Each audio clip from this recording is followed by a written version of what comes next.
മുഹീദ്ദീൻ ശൈഖെ രക്ഷിക്കണേ, ബദരീങ്ങളെ കാക്കണേ, അള്ളാഹുവിന്റെ റസൂലെ കുട്ടിനെ തരണേ എന്നിങ്ങനെ നീ ദുആ ചെയ്താൽ ഫഇൻ ഫഅൽത, നീ അങ്ങനെ ചെയ്താൽ ഫഇന്നക ഇദം മിനൽ ളാലിമീൻ, നീ മുശ്രിക്കീങ്ങളിൽ ഉൾപ്പെടും, നീ മുസ്ലിം ആവില്ല.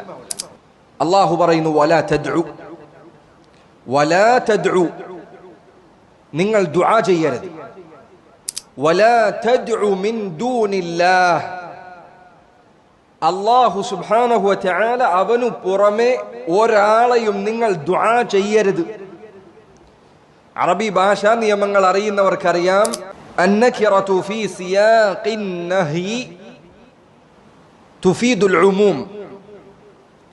ഞാനതിന്റെ ഭാഷാപരമായ നിയമം പറയുന്നില്ല.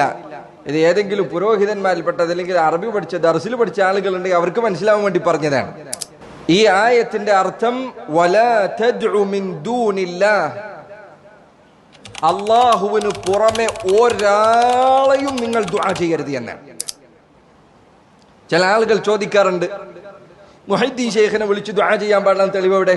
ജീലാനിയെ വിളിച്ച് ദുആ ചെയ്യാൻ പാടില്ല എന്നതിന് തെളിവ് എവിടെ? ഇതാണ് തെളിവ്.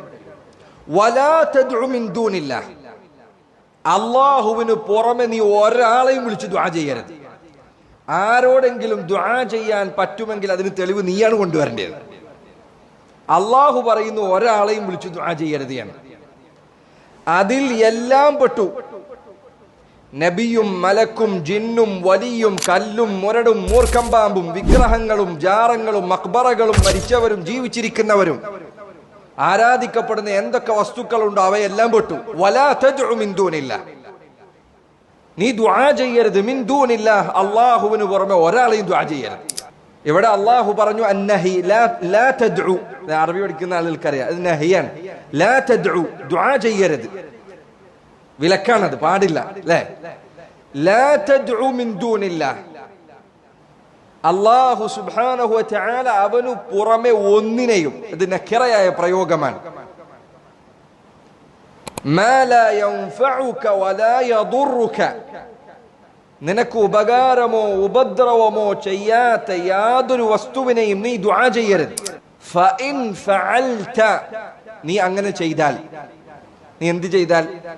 അല്ലാഹു അല്ലാത്ത ഒരാളെ നീ ദുആ ചെയ്താൽ ഫഇന്നക ഇദം മിനൽ ളാലിമീൻ, തീർച്ചയായും നീ ളാലിമീങ്ങളിൽ ഉൾപ്പെടും.